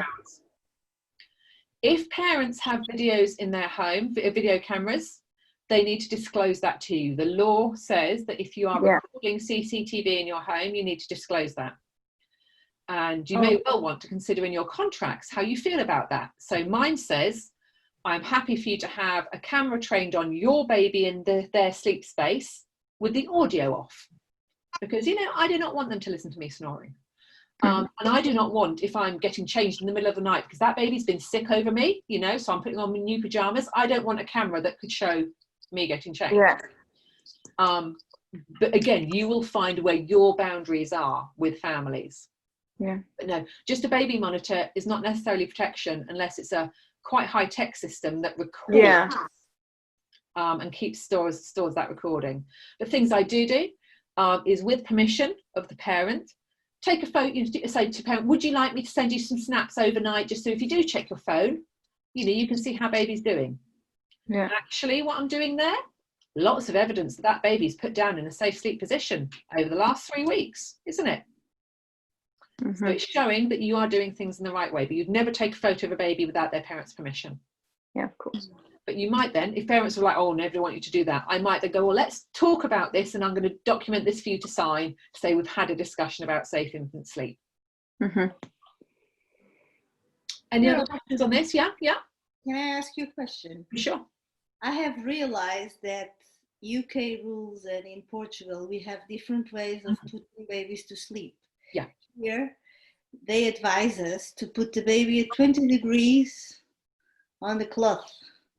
Then do not put anything around the bed so they can suffocate. And we don't encourage parents to sleep with the babies because they can turn over and then overlie them. Exactly. So there is quite a different. So in the UK, we do not now suggest that any babies are raised, and the reason is because a raised baby could shuffle down the bed and then get under their blankets. So we previously would have put babies like that for sleeping or for reflux, but we don't in the UK now because babies might shuffle down the bed. If you're living and working in Portugal and that is the guidance, you would choose to put in your contract what Portuguese guidance is. But we round a towel underneath their feet so they will not. Again, we don't do that in the UK. If that's what you will need in your situation, in your contract, and looking at obviously I can't do it for every country, so I don't know Portugal, but you would need to look at what your national guidance is for nurses or health visitors and be mindful of that. And yeah, it's difficult working in other countries which are very anti-bed sharing. The UK has only in the last year produced some safe bed sharing guidance. In other countries, that's not yet the case. So we'll come on to that in a few minutes. It's on the video, isn't it? Yeah, it is, and we've got some slides on here as well. Okay, so we've done a bit of that sleep training. Right, other sleep training approaches. Gradual retreat. That's where you are saying goodnight to your child, soothing them and sitting next to them, soothing them, and then the next night sitting a little bit further away until you're moving out of the door. Lots of people do this. It's often called the disappearing chair as well. So again, older children, because you're looking at leaving the room, and again, it's not very responsive to the child. You need to be really reading the child rather than reading a timesheet on the book and only going in one direction. So it can work really well, but you need to be able to go near the child as well as away, dependent on how they are dealing with that. Pick up, put down. That's a technique where baby cries, you pick them up, you soothe them. When they stop crying, you put them down. If they cry again, you pick them up, you soothe them, put them down. Nothing fundamentally wrong with that, apart from it can be 15 to 40 times that parent has to do that, which is just knackering. So there's nothing wrong with the technique. Soothing a baby, putting it down is all good. But be aware that people who are doing pick up, put down as their only sleep technique, that is a very, very wearing thing for any parent to do. Because most of the baby will then put down, will cry, up, down, cry, up, down, cry. So you're not actually giving them a lot of additional input to help them be happy when they're down. But you are making the parent do an awful lot of work. It can be really tiring. Schedule. And it's generally for older babies, would you say? This is generally for over 6 months, but we include them here because parents will ask you about this. Yeah. And we do have a whole sleep training couple of days set up in September where we'll look around what you can do with babies as they get older. But parents will ask you, so it's a really good idea to just have a knowledge of these. Yeah. So you can tell them what are the goods and what are the bads. So many practitioners will advocate schedules, i.e. do this at this time every day. And there are lots of different ones about eat, play, sleep, or eat, awake time, sleep, you time, are two very popular ones, which I really find weird because eat, play, sleep, or eat, awake, sleep, what do we know about breastfeeding or milk and sucking and baby sleeping? It's soothing. It's what they used to. Yeah. So again, it's putting in something that is really difficult for a young baby to do. It may well be more appropriate for older babies who are able to eat and do stuff and then have a sleep. But when you're doing this, and these start off before 6 months, because these are not to do with leaving babies on their own in rooms, are they? So it's often started well before 6 months, yet babies eating and falling asleep is kind of one trajectory, so putting something quite artificial in between. And I get loads of complaints from parents who are doing this easy schedule. It's like, isn't that a nice acronym? It's easy. If it's easy and your baby eats, awakes and then cries, or eats and then tries to go to sleep while you're trying to keep them awake and play with them, is it easy? Or do you as a parent feel like you're just a failure? Yeah. So yeah. Gina Ford or 7 to 7. Gina Ford's great. Gina Ford has a routine where it literally, honest, tells the parent what time they should open the curtains at, and tells the parent at what time of day they should pour themselves a glass of wine. I do not need anyone telling me that. Not just an adult. We think that around 20% of babies, roughly, will easily fall into a routine.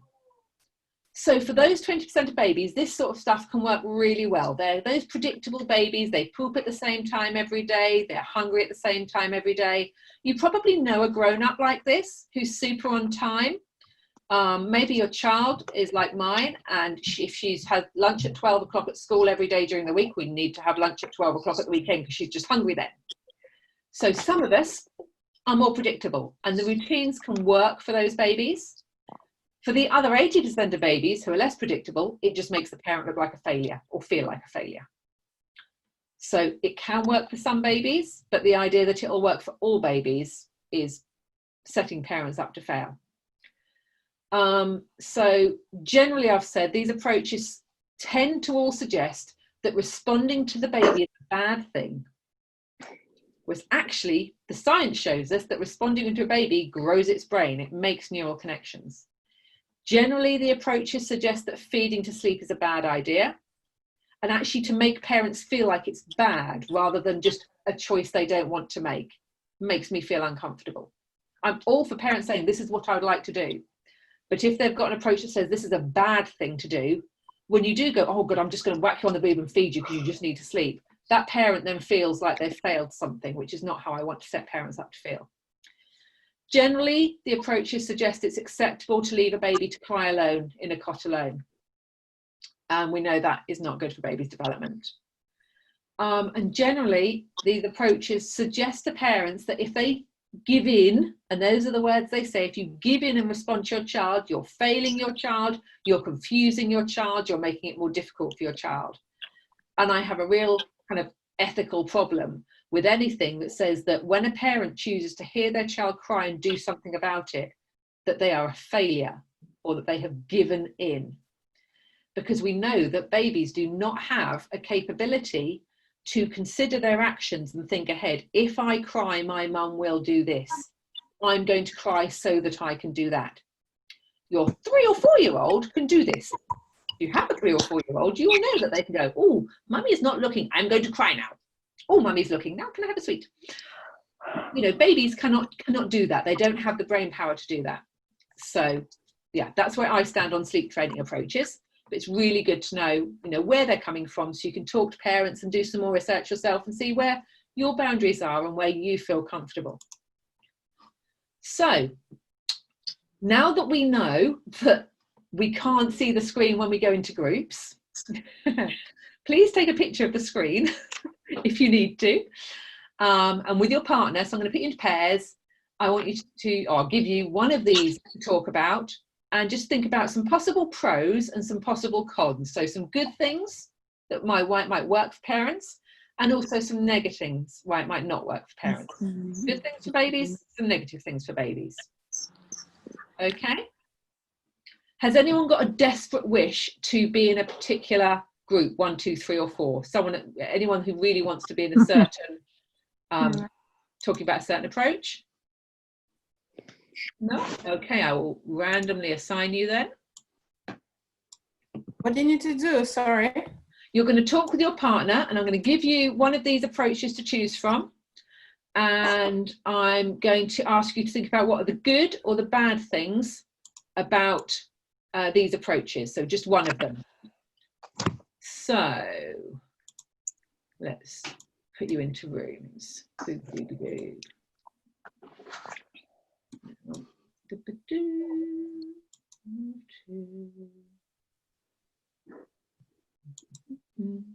Okay, Fiona and Leanne. Yeah. Take option 1. Yeah. Bella and Maria, could you take option 2? Okay. Habiba and Alethea, could you take option 3? No, don't delete. I want to add. Why would you let me add? Oh.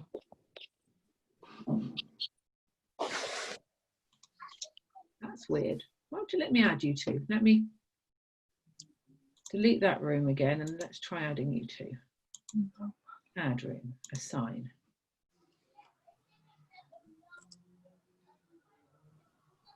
Goodness me, come on. I can't see anything here. No, I haven't put you into the group yet, but it won't let me do the last 2 people. It's still being silly. Okay, right. Sally-Ann and Claudia, now you're in a room together. There we go. So Sally-Ann and Claudia, could you please do option 4? What about me? When I say open the rooms, Fiona and Leanne, you'll do controlled crying, good and bad things. Yeah. Bella and Maria, gradual retreat, that moving away, or the chair moving away, good and bad things. Alethea and Habiba, picking up and putting down again, good and bad things. And Claudia and Sally-Ann, working on schedules, good and bad things. Okay? Yeah? 3 minutes. There we go. Opened up.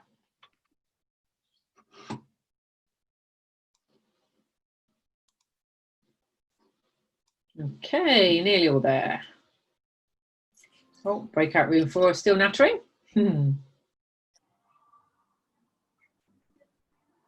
got a lot to say about gradual retreat, clearly. Yeah.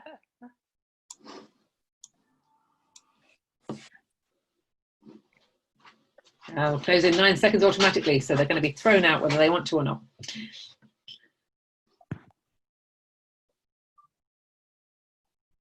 Okay, good stuff. Got everybody back. So, Fiona and Leanne, you were chatting through controlled crying. What could be some positives for approaching this after 6 months? After 6 months, it's predictable. So the child, like, is their rhythm is predictable. Fiona. We did predicted. Okay, the rhythm is the same. They learn to settle in. Yeah, self-soothing. Yeah.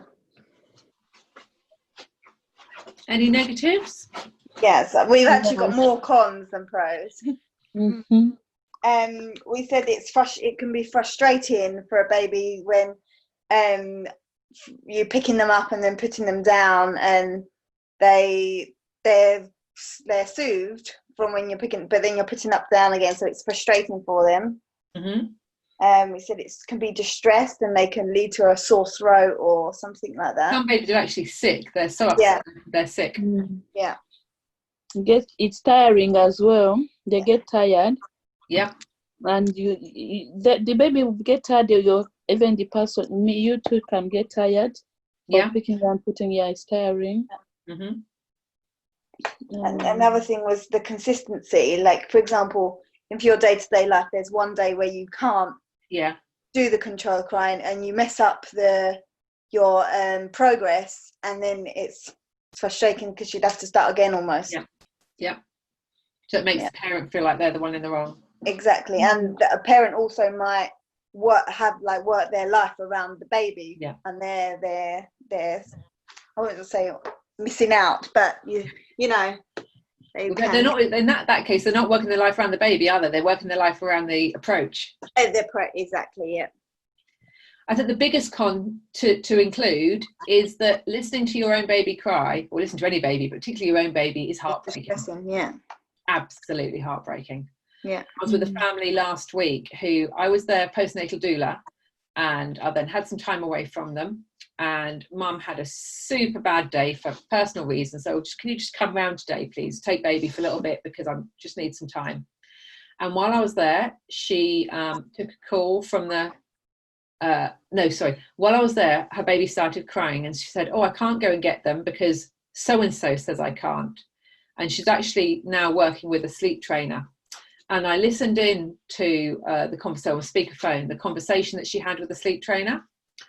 And this baby's 3.5 months old. She'd been told to put him in the room, her on the room on her own. And then she was told, no, she's just crying, she's just protesting. She will stop soon, leave your baby. No, leave your baby. 3.5 months old. Mother came off the call, and we went and got the baby, obviously. And then we spent the next 20 minutes with her sobbing into my arms. I haven't touched many people during COVID, but she needed a hug. She just needed to cry and hug. And when she came downstairs, she's holding her baby, and I could hear her saying to her baby, mummy's a bad mummy, mummy's a bad mummy. If there was an ethics council, I would have gone to them, and like a midwifery council or a doctor's council, I would have gone, because that was so negative for that child and that person. And that was a 3.5 month old. And they were told by someone who's very well respected in this industry, whose name you may well know, that they should leave their baby in that room alone to cry. And it just broke my heart, and more importantly, it broke that mother's heart. And parents are not programmed to leave their babies alone to cry. They're programmed biologically to respond to them, which is why if they're breastfeeding, if the baby cries, the milk lets down. What does that tell us? It tells us that our bodies are not expecting babies to be left to cry. Bella and Maria, what did you come up with for gradual retreat? Might be on mute. Both of them. Say good night. Good things, bad things.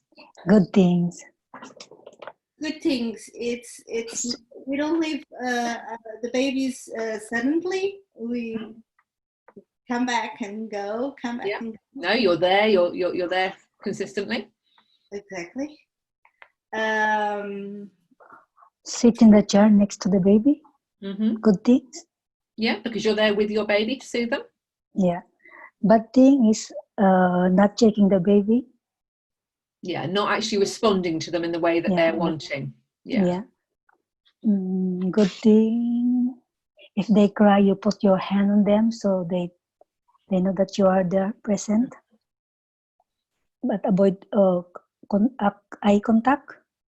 Yeah, lots of things say avoid eye contact. And that always implies that the baby, that responding to your baby is a bad thing, that looking at your baby is a bad thing. Does that feel right? Does that feel like what we know about babies?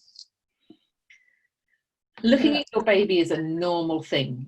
Your baby isn't going to fall asleep or not fall asleep because you are looking at them.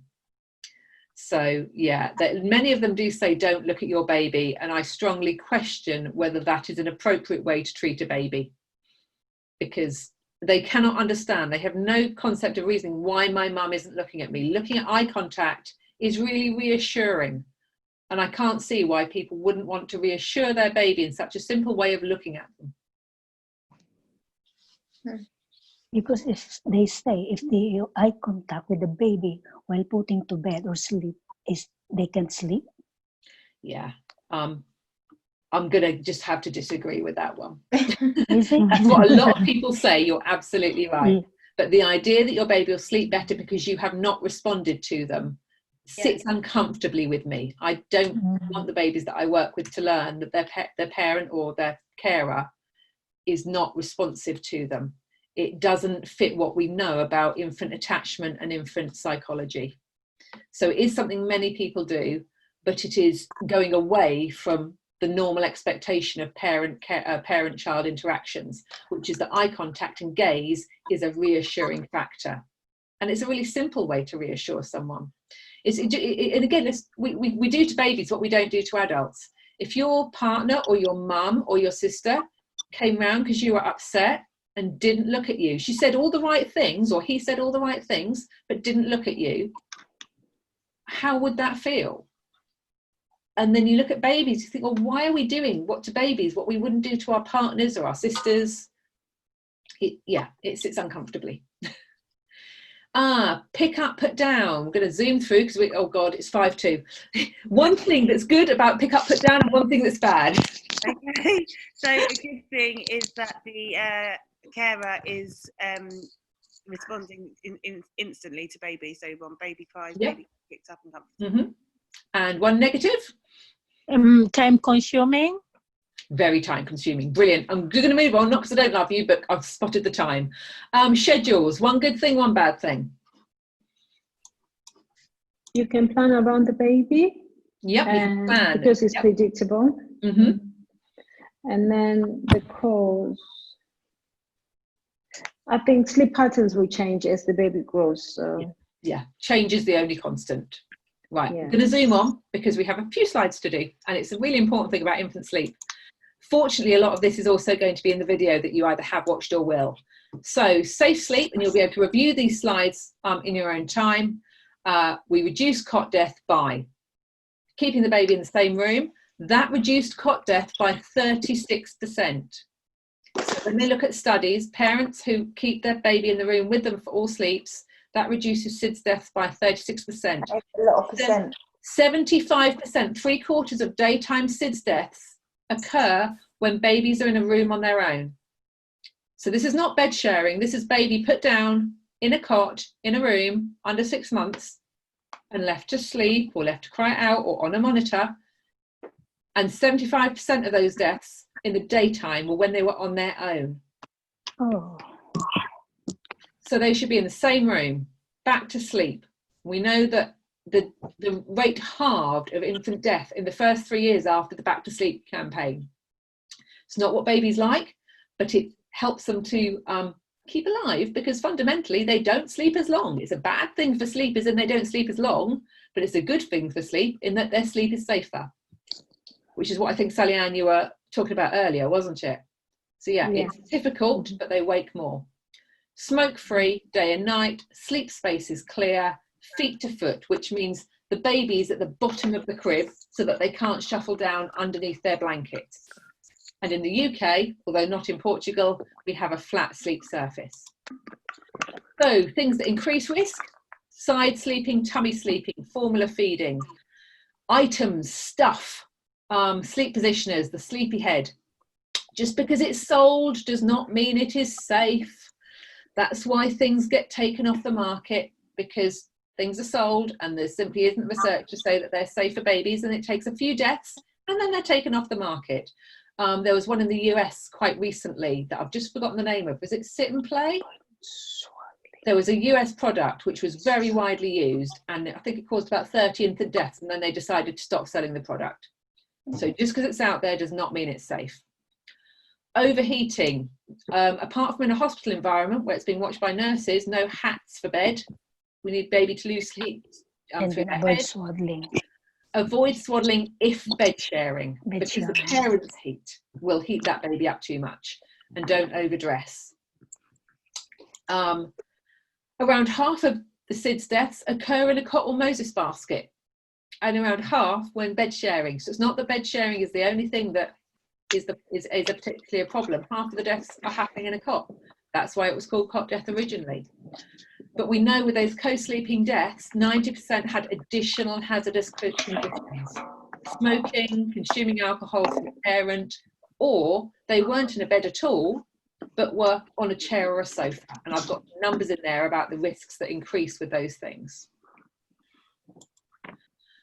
So bed sharing. In the UK, we now talk about safe infant bed sharing or safer infant bed sharing because most parents will do this. So we have to find ways, like we said in one of the earlier slides, to make things that parents do as safe as possible.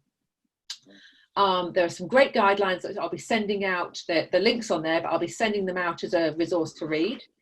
The key message is around keeping it safe, flat surface, so not on top of a duvet, which is snuggly, away from pillows or blankets. So I suggest parents wrap the duvet or blanket under their legs and wear something that's going to keep them warm on the top. Making sure pets and other children don't come in the bed.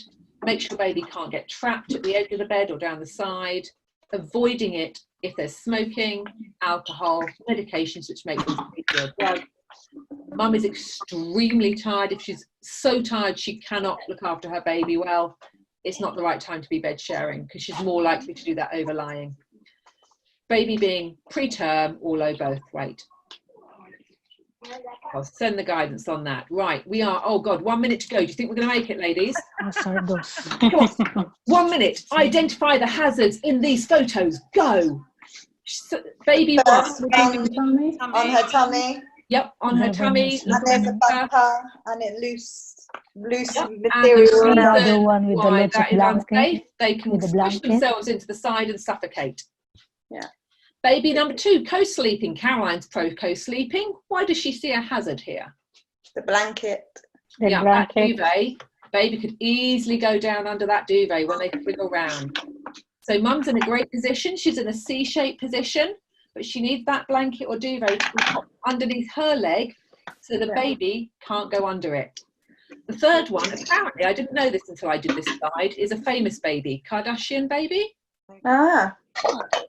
Like you recognise a specific baby. And they all look the same babies, right? What is right with this? And not much, I don't think. Yeah. So, swaddled and yeah. It's got all. It's got a hat on. Yeah, loose blanket. In the cot. Loose blankets that it can go underneath. We've not put them nicely at the end of the cot and tucked them under the baby. We've got a sleepy head within a cot, within a bumper. Yeah. Sleepy heads, why are they unsafe? Number 1, suffocation risk. If the baby turns their head into that bumper, suffocation. 2, rebreathing risk. If they've got their head close but they're not suffocating, the air circulating is likely to have increased CO2 level because it's not circulating widely. So the air they breathe out, they're breathing back in again. So rebreathing CO2 is a concern. 3, overheating.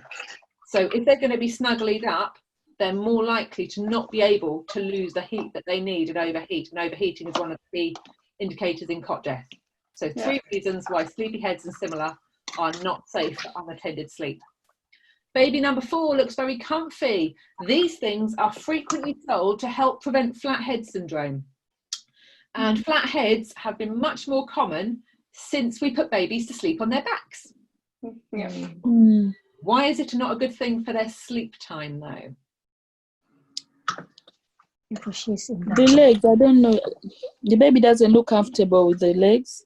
It doesn't look particularly comfortable. That's not unsafe, but yes, it doesn't look particularly comfortable. So is it stopping the baby from laying flat or what's? They are fairly flat, but if again they turn their heads to the side, you've got that bumper enclosing their face and it's a suffocation risk. So I don't understand. Those people who made this, they don't know that it's not safe. anything? No, all a CE mark, so a kite safety mark, is that it has to pass certain safety standards. Like you can't pull off the buttons, it doesn't rip, it's not flammable. But there isn't any guidance to say that you can't sell anything that doesn't conform to safe sleep guidance, i.e. a flat, clear cot. So cot bumpers are still for sale. Even though every midwife, every health visitor will go and tell you from the guidance, cot bumpers are not safe because A, if babies go up to them, they can suffocate. And there are many instances of, even with the short ties, babies managing to untie them and strangle themselves. But until there are enough safety incidents, these things don't get banned. And what is, like, obviously the opposing argument to no bumper is baby can have a limb through the cot. And that happens. So as a maternity and fundamentally, it's less dangerous if you have a baby with a broken arm because they've got than a dead baby. Say that again, sorry, I can't hear. Because someone else turned their thing on to mute. Someone's been very crinkly. What's that noise? That's gone now, right. Fundamentally, yes, babies can get limbs and do get limbs stuck into cot bars. And it's not nice, obviously. But the risk of that is a broken limb. Yeah. That is better and than that would be the baby would cry out to you. Yeah, indeed. The baby, generally, the baby's going to get stuck and cry out and just wake you up and you're going to move. Unless, of course, you're doing controlled crying and you're going to leave them. But even if you responded straight away and for some reason they're just twisted and they broke their arm, it would be horrible and no one wants that to happen to a baby. But those risks and injuries are still less bad than the risk of death. Yeah. So with the things like the bumper, there is nothing like in the guidelines or anything that has anything to do with them. Like it's not against them, but it's not. No, it is against them. It is definitely against our safe sleep guidance in the UK. Okay, and I'll be sending through to you the links to the Lullaby Trust, and it'll have all of the guidance in there. So the Lullaby Trust is our safe sleep charity in the UK, and BASIS is our Safe Sleep Institute, and both of them say clear cot, no bumpers, nothing in it. Okay. Or clear sidecar crib, or a bed sharing space with a parent, which again is clear. So you're not putting baby onto a duvet, you're putting them onto a flat bed, not a memory foam mattress, which is sinky in. You're going to get as flat and hard as you can. Right, it's only 5 minutes over, so that's fine. Happy for you to go or happy for you to ask a few questions on this important topic. I'm not judging either way. If you want to ask questions, do. If not, I will see you next week and I'll be sending out, I have no idea what we're doing on Thursday anymore. There's a session, who knows? I think it might be weaning, not sure. And Helen Ball's interview, which it was up there, is still up there for you to watch, which goes into infant death in much more detail. Really important to remember though, we're thankfully only talking about 200 deaths a year, which is 0.03% of every birth, of all the births. But that's in the UK, yeah. Tiny amounts because of all of these safe sleep guidance. So it happens. Habiba has told us this evening of it happening, but reassure parents that the risks are tiny, and by reducing all those things, by not having them on their own to sleep, you're reducing that risk by 75%. You know, there are things parents can do to keep their baby safe. Just a question. Yeah, I'm here for questions now, but saying goodbye to anyone who needs to go. Okay, bye people. Right, Habiba. Yeah. So what's the best position for a baby to sleep, like throughout the night? The best position, the safest position, is flat on their back in their own sleep space with their feet at the bottom of the cot. That's the safest thing for them. If they are bed sharing with their parent, which obviously they won't do with you, a maternity nurse, the safest position is for mum to be in a C shape with her arm here so that the baby isn't laid onto the pillow, her knees up, and baby in this space here with nothing else around and no covers on. That's where baby grow bags can be really good, because they're not going to snuggle under a baby grow bag. It's the right size for them. Caroline, do you want to send next time, show us the pictures for the safe position to sleep? Absolutely. I should have put that on here. I am sorry. That is something that's missing from my slide, isn't it? I will bring them up for you right now and I will send them across to you. Okay. Give me 1 second. Thank you. Lullaby Trust, 1 sec. Oh, I know why. It's because we didn't watch the video. Really? Okay. Yeah, we were meant to watch and I forgot it. Where's the video then?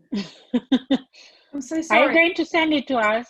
I will. Let me grab you up this Okay. right now to show you. But oops, yeah, I had a 2-minute video ready and I've not shown it. Yeah, I remember you saying to watch video, but yeah, and then I didn't do it, did I? No. That's not very helpful of me. Right, okay, so the Lullaby Trust is great. Here is our safer sleep advice on the Lullaby Trust. Okay.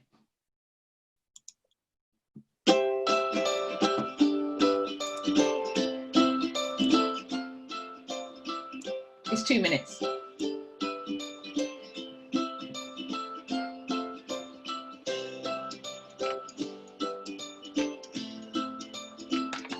On the back. No smoking.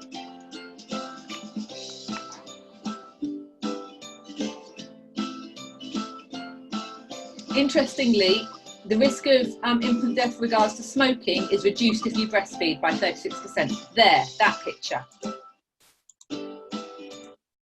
Pause. Can you see there? Yeah. Yeah. On their back, the bottom of the crib, blankets tucked in, or they're wearing a grow bag. Yeah. Okay. Firm, flat, waterproof mattress. Right, if you're in a bed with a parent, it's not going to be a memory foam job. Let me turn the silly music off. There you go, and I can hear Leanne. Done. that picture wasn't swaddled. No, because swaddling isn't the first thing we would do for infant sleep, but it can be a safe thing if done properly. Okay, so it's not on the list of... It's not on the list of to-dos. It doesn't make baby safer. Yeah, but it's not on the list of don't. It's not on the list of don'ts. Okay. Exactly. It's not something that we actively do, but it's something that many parents will do, and you can help them to do it safely. And on here, there's a specific leaflet on swaddling I can bring up if you've got a mo. Yeah. I just left this video wrong because it's what I was going to do and I forgot. I'm an idiot. Remove all pillows, soft bedding, cot bumpers and soft toys. Mm-hmm. They're all sold with jolly duvet things, aren't they? Moses baskets. But they're not safe. Right, that's the end of the video. Let me get the swaddling one up. So there's just bags of advice here. It's a great site. Okay. Some believe swaddling babies can help them to sleep. We know because of the stopping the Moro reflex, the startle reflex. We do not advise for or against swaddling. If you do it, you do it as I showed you. Thin materials, not above the shoulders. All of you showed brilliant swaddling videos with them starting at the shoulders. Never on their front, not too tight. Remember we had those froggy leg checks? I'm going to check their temperature. We're not going to wear a hat and we're not going to put it next to the mum. And then it goes on to sling. So yeah, so it's not a yes, it's not a no. It's an if you're doing it, do it safely. Okay, yeah. Just a question. Habiba first. Okay. So can I swaddle a baby for the night? Yep. As long as baby isn't sleeping next to their mum, then yeah, a swaddle is safe for the night until they are starting to roll. Okay. But yeah, many babies sleep better in a swaddle. But you're not going to put the baby in a swaddle in something else. They're just going to be in their bare crib or in their bare Moses basket. Okay, okay. But yeah, that works for a lot of babies. All right, thank you.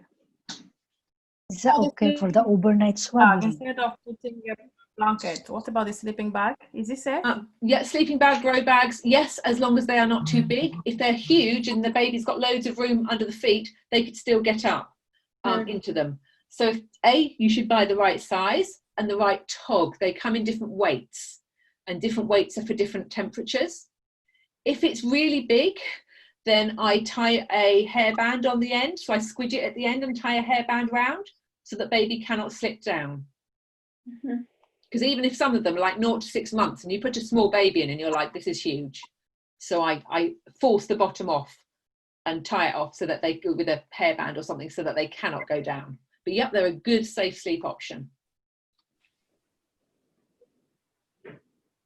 Any other questions? I can go on to bedding. So about swaddling, so you can do it overnight? Yes. Swaddling? Yeah, absolutely. Okay. You don't want a baby to be swaddled 24 hours because they're not going to get any, and obviously you'll be taking it out to feed and you'll be taking it out to change them. But fundamentally, yes, they can be swaddled during the night. Okay. Will we speak about premature babies? Yeah, we have. You watched the Twins and Multiples webinar?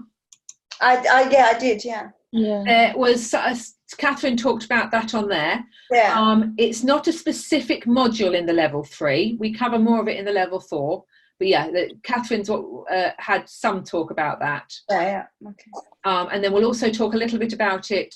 Oh, actually, no, it's not weaning next. I've just remembered. It's infant illnesses. So we talk a little bit about it in that one, which is Thursday. Because it's health and illnesses next Thursday.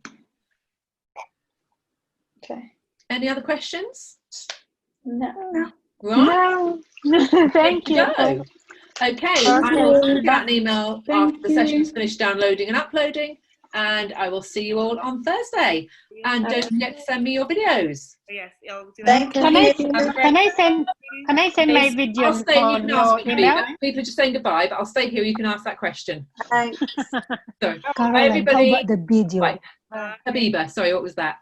Yeah, can I send you the video on your email?